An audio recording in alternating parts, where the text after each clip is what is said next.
আসসালামু আলাইকুম, আশা করি আপনারা সবাই অনেক ভালো আছেন। আজকের ভিডিওতে আমি মেইনলি কথা বলবো হলো সচরাচর আমরা মিড রেঞ্জ বাজেট রেঞ্জে যে ফোনগুলো কিনে থাকি, অর্থাৎ 17-18 হাজার টাকা থেকে 24-25 হাজার টাকার মধ্যে যে ফোনগুলো আমরা কিনে থাকি, এই ফোনগুলোর ক্যামেরা এবং ভিডিওগ্রাফি নিয়ে আমরা একটু কথা বলার প্ল্যান। সেটা হলো, আপনারা সবাই জানেন যে এই প্রাইস রেঞ্জে যতগুলি ফোন রয়েছে, ছবি তোলার পর কিছু না কিছু ল্যাকিংস থাকে এবং বড় বড় কিছু জিনিসের ল্যাকিংস থাকে। স্পেশালি দেখা যায় যে অনেক ছবি আসতে তোলার পর খুব ভালো লাগে, বাট জুম করলে ফেটে যায়।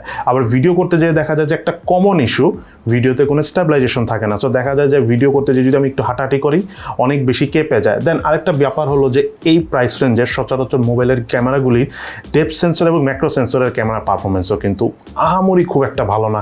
তার পাশাপাশি যদি আমি বলি যে মোবাইলের নর্মাল ক্যামেরার যে পারফরমেন্স, মানে সবগুলি ফোনই কিন্তু খুব কাছাকাছি। আবার কিছু কিছু ফোনে দেখা যায় যে প্রথম ক্যামেরার পারফরমেন্স খুব ভালো থাকে, কিছুদিন যাওয়ার পর দেখা যায় যে না, ক্যামেরাতে ভালো একটা ছবি তোলা যায় না। সো মানে ভ্যারাইটিস কিন্তু ইস্যু রয়েছে। আপনি যদি খেয়াল করে দেখেন, এই প্রাইস রেঞ্জে আমরা যতগুলি ফোন এখন পর্যন্ত কিনেছি বা আপনারা যদি ইউজ করে থাকেন, সো এই ইস্যুগুলো কিন্তু আপনি খুব কমনলি ফেস করবেন যে মোবাইলের হয় একটা ক্যামেরা ভালো, তার একটা ক্যামেরা মোটামুটি।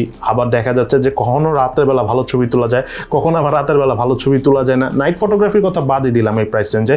দেন ভিডিওর কথা তো বললামই যে আপনি যদি ভিডিও করেন, জাস্ট ধরা যায় যে 1080p 30 ফ্রেম পার সেকেন্ডে টুকটাক কিছু ভিডিও শ্যুট করা যায়, বাট একদম স্টিল বসে। সো স্টেবিলাইজেশন না থাকার কারণে ওভারঅল খুব একটা ভালো লাগে না। তো আপনাদের কি মনে হয়, যেসব মোবাইলগুলো বর্তমানে মার্কেটে পাওয়া যাচ্ছে 12-13 হাজার টাকা থেকে 17-18 হাজার টাকার মধ্যে, এই মোবাইলগুলো ক্যামেরা পারফরমেন্স আপনাদের কাছে কেমন লাগে? আপনারা ওভারঅল ইউজ করে আপনারা কেমন ফিল পাচ্ছেন, সেটা কিন্তু অবশ্যই ভিডিওর নিচে কমেন্টস করে জানাবেন। আর এর পাশাপাশি আপনারা যারা টুকটাক ভিডিওগ্রাফি করে থাকেন বা কন্টেন্ট ক্রিয়েট করে থাকেন, এই মোবাইলগুলোর মাধ্যমে আপনাদের কাছে কেমন লাগে, এই ধরনের প্রাইস রেঞ্জে যতগুলি ফোন রয়েছে এদের ভিডিও পারফরমেন্স কেমন, সেটাও কিন্তু অবশ্যই ভিডিওর নিচে কমেন্টস করে জানাবেন। সো সবাই তাহলে ভালো থাকেন, সুস্থ থাকেন, ইনশাল্লাহ দেখা হবে ফিউচারে।